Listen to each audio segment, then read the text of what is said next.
Guys, I'm really worried about Scarlet and Violet. So I just watched Alex from Nostalgianomics video. He just posted.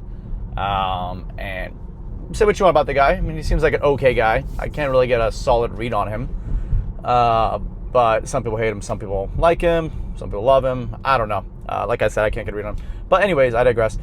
I just watched his video, and he said that he thinks that Scarlet and Violet will outperform the Sword and Shield era in the long term. And that he says that basically the only real reason why Sword and Shield has more value is because of age and not because of actual value in the sets. And this is just my opinion, but I think Alex is wrong. Let me explain. I do agree with his points that Scarlet and Violet has great sets. The artworks are fantastic. There's a lot of value in them. But when it comes down to it, you really have to look at the optics in this situation, because this isn't a normal situation. Yes, during Sword and Shield, we did have the COVID boom. But right now, the current boom that's affecting Scarlet and Violet and Mega is 10 times as bad as COVID was. There are so many people in the hobby now, more than ever by tenfold. And you have to factor that as the main optic moving things, because the product that's available right now is Scarlet and Violet and Mega. There is no Sword and Shield on the market. You can't walk into any store and find Sword and Shield in retail. Like, yeah, you can walk into an LGS and you could find a Sword and Shield booster box here and there. You can find an ETB. You can maybe even find some loose packs. Not a problem.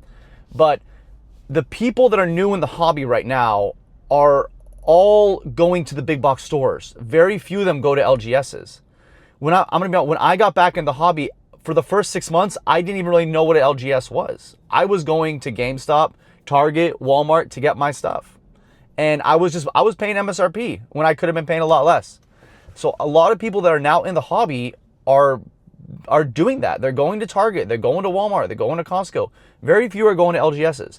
And what product are they seeing in those stores? They are seeing Scarlet, Violet, and Mega. That is what, in my opinion, is driving these prices so high up. Is you have all these newer people that are driving it up based off what they are seeing, the optics. They aren't seeing Sword and Shield. They weren't here when Sword and Shield came out. Yeah, I'm sure they've heard about the Moonbryon. They've heard about the Gengar. Maybe even heard about the Blaziken, Charizard from Brilliant Stars, and what's it called? Champion's Path. But I believe that's very far and few. Most people, all they hear about now that have come into the hobby, as Opossum Bud likes to say, prismatic babies, most of them are just looking at the Umbreon, the Sumbreon. They're looking at the brand new Charizard, which is a great artwork. I'm not going to deny it. I love it. I think it's fantastic. But it is severely overvalued for the time. Phantasmal Flames is one set removed from our current set. It's a brand new set. It literally just came out in the last 3 months. Or 4 months, I believe. So if you have a set that new, there's booster boxes all over the market. And they are just insanely priced. And they're going to keep being printed. And when that printing facility opens up in 2027, and it is going to be cranking out these booster boxes and all these ETBs, whoever is paying these top dollar for these booster boxes, in my opinion, is going to be hurting. Like, yeah, if you're holding long term, if you're planning to hold this out with a 5 to 10 year outlook, who cares? I mean, you're going to be fine. I wouldn't even worry about it. But if you're going to be just trying to flip it in the next year or two, and you're buying at 300 plus, and if massive supply comes out and it drops down to, let's say, 180, close to MSRP, hypothetically, people are going to be hurting. I can imagine if somebody buying cases at 300 plus, and then they're going to have before, and they need the money. Don't forget, a lot of these people that are buying this stuff, they're looking just for flips. They need the money. They can't sit long term. Like the smart investors are buying and sitting. Like I'm buying and sitting. I haven't sold a single product that I've bought. I bought over the last almost 3 years, tons of stuff, and it's all just sitting in my storage, in my safes. And it's going to stay there. I'm not going to sell them until they appreciate to the value that I deem necessary to sell them. If I want to sell them, to be honest with you. I mean, I love my stuff. It's going to be so hard for me to sell any of it because I just love it so much. But yeah, I'm really, this brings me to my next point. Like, I'm really worried about Scarlet and Violet era. I think because there's just so many people in the hobby right now, they're driving the price up. These people are going to get bored. A lot of these kids are this new generation that have the attention span of a snap pea. Like, literally, they're gonna shiny object, ooh, next shiny object, boom, gone. Just like we saw a little bit in One Piece. Second One Piece came out, boom, everyone jumped over there. Now, granted, everyone's back over here, but I think in the next year or two, possibly, I think now the 30th has hit. It's past us. Not really. I mean, we're going to have the full effect of this year. But I think in 2027, you're going to see a cooling down effect. I think you're going to see prices come down. Again, this is just my opinion. I'm not an FA. But I think you're going to see prices come down. So, again, if you are here for the long term, if you're going to be buying and sitting, you're good.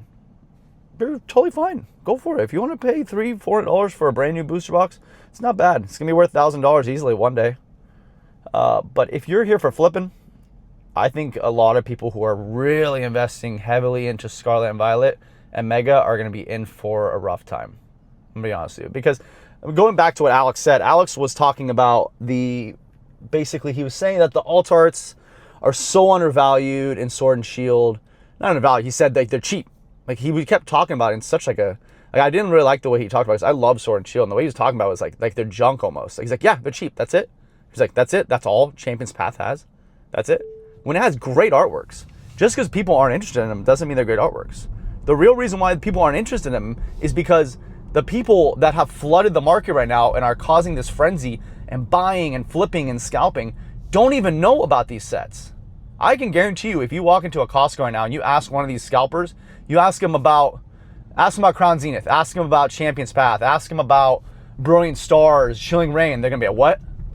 Like, is that Destined Rivals? Is there a Cynthia Garchomp in there? Team Rocket's Mewtwo? What? That's what they're going to tell you. Because they don't even know about it. But once you have the real investors and the real hobbyists that are going to return once things cool down, you're going to see Sword and Shield just going crazy again. And that's why I think Sword and Shield is still severely undervalued. I think people are going to get hurt because people are going to go heavy into Scarlet and Violet, and they're going to need to sell, and they're not going to be able to sell because the market's going to, at the prices they want, because the market's going to cool off, and they're going to have to take a hit. And then all the people who have bought Sword and Shield are going to start to see it, because Sword and Shield will be appreciated for how great of an era it was. I mean, we had some of the best artworks ever come out of Sword and Shield.